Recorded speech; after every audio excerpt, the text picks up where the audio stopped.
is I'm going to teach you strategy. We're going to read an article, use the strategy, and then we're going to talk about this. Should we be trading with China? Why or why not? Yes? Didn't they say that the U.S., like what the Olympic team is wearing? Yes! Yes! What the Olympic athletes were wearing. There was a big controversy where it's made in China. Excellent. All right. This strategy, why should we question when we read? Well, I'm going to kind of take your Ron Popeil infomercial technique here. Why should you question when you read? First of all, you question your read, you understand what you're reading more. It improves your comprehension. It sets a purpose for your read. When you ask questions, you read then to try and find an answer for those questions. It improves your focus and engagement. We did an anticipation guide the other day. You guys were checking to see how many right did you have. But when you're questioning, you're doing the same thing. You're just doing it individually. You're trying to figure out, wait, am I right? Is my inference going to be correct? It'll help you for research. Where do you have to go next? And we're going to talk about that at the end. And those that do, and I know we're always looking at the bottom line, those that question when they read perform better on assessments too. So these are all the reasons why we do this, okay? Now, I give you a sheet of paper, and on the sheet of paper is a space for you to write questions, okay? I want you to read the article. Don't start until I tell you. Read the article and come up with questions. You need to come up with at least 5. Now, I prefer them just to be naturally occurring. You're not forcing yourself. I think the text that I chose, especially with you guys coming in with all your great product ideas, you're gonna have questions. You're gonna want to read more because this is crazy. And what I came across a few months ago, pretty crazy article. And this is from Newsweek magazine, and it's from right around Christmas time, December of this year, not 8 years ago. Casey's giving us new, fresh stuff. All right. The title is, "Are Your Christmas Gifts Made in the Chinese Gulag?" Does anyone remember we talked about what gulags were? What's a gulag? Prison. Yeah, a prison.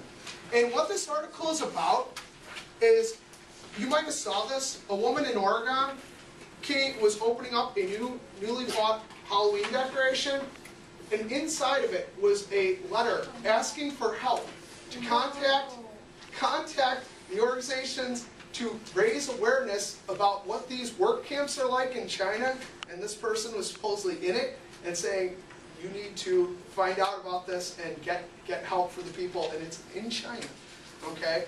Our big trading partner. All right, I'm gonna kind of model it to start, and then I'm gonna set you free reading and questioning.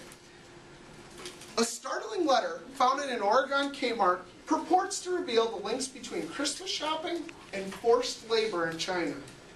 What if Santa's elves were actually Chinese prisoners? Okay, kind of crazy.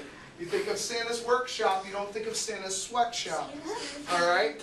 In the pre-Christmas rush, when big boxes stores and e-commerce websites slash prices, few consumers want to think about where those presents under the tree actually come from. I know myself, presents come out, I'm not thinking, where were they manufactured? When you bought those UGG boots, or when you bought that iPod, or when I'm bopping along the halls listening to my iPod, I'm not thinking where it's made from. I'm just thinking, oh, I'm lucky I have this. All right?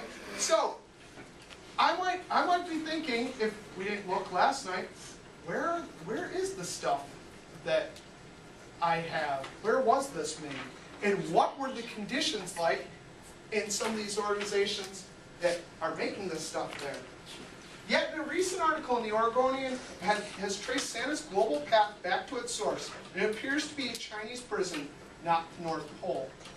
So another question I would have is this true?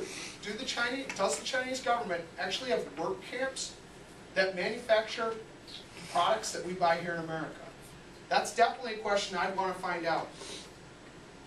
Does China operate work camps that make products that we can buy here in the United States? And are we aware of this when we import those products? Good questions? I don't know. So you guys are going to write out at least 5 questions as you continue reading. We're going to come back and discuss. It's not going to take you all that long because it's a short article. It's just, you only have about a page left. So you'll read and we'll come back in a sec. Yep, stop. Question. Over there, Soumya. Okay, 2. What are penal colonies? What are penal colonies? Okay.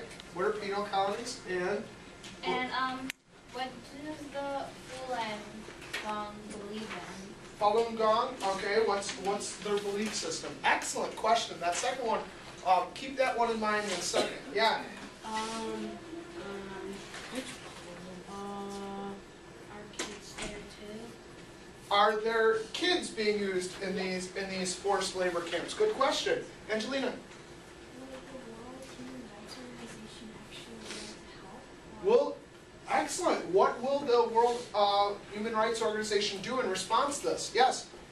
If America prohibits the importing of goods made under forced labor, why are we still trading with China? Ooh. If forced labor is prohibited, why are we still trading with China? Don't correct me if I'm wrong, or not correct. It's not all goods made in China, but they're raising this one aspect that's mentioned in the article here. These questions, I want you to look now.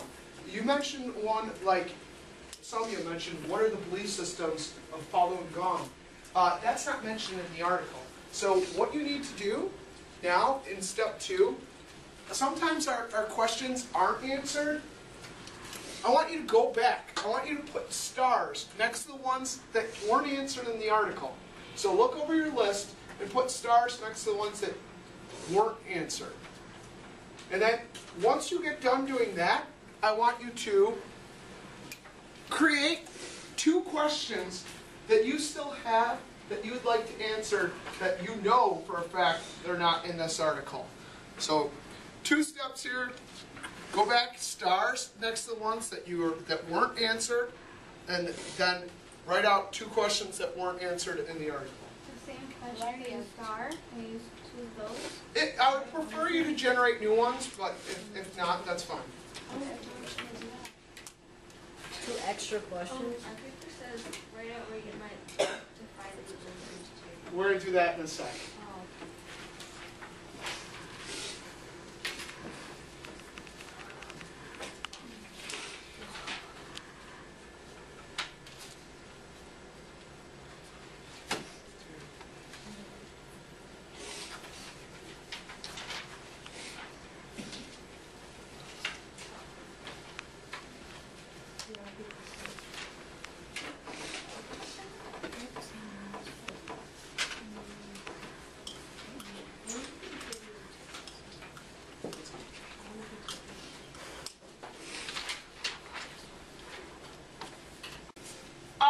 Who's got some questions that weren't in the article? Tiana. Can the world help? What could the world do to help this problem? Yeah, and are kids forced to work there? Okay, is there child labor in the gulags? Ashley. Excellent question. How come this is the first time you've heard about it? Brick. How do we know that the note isn't fake? Because if they're being lost, why would they write it in Chinese if they knew that it was going to be? Good question. What's the validity to this? What's the validity to this? And in fact, that's the first question Kiki asked me: is this true? That's fair to ask. I mean, the source of the article is from Newsweek, but at the same time, could there be questions of whether or not the letter itself is accurate? Roy. Who started making prisoners work? Okay. Who started making the prisoners work? For what reasons are these people put in prison? Lauren. Even though they can't track, even though we can't track who wrote the note, a manager in China recognized that that's his product that he's making his prisoners take and then punishes work camp or something. Okay. All right. Could this information, just like we saw with Tiananmen Square, where they used the Western video footage to round up those, Could somebody be in jeopardy because of this? It was an anonymous note, but could you trace it back to what was manufactured? That's a good question, Lauren. All of these are great questions. So for your final one, your final step, I want you to think, where could we go to find the answers? Look over your questions that you still have that weren't answered in the article, and write out where you might go to find the answers to this. All right? And we'll talk about that, because if we have unanswered questions, that's great. It's great we recognize that, but it's more important that we know where to get the answers to those questions. Yeah? Oh, are we sharing? Not yet. Give me a minute. Where can we go to get the answers to these questions? Where can we go to get the answers? Trishti? Google it. Yeah, that's what I said. The library. All right. Even if you were to go to the library or to turn on your search engine, where? Okay. Somebody mentioned what?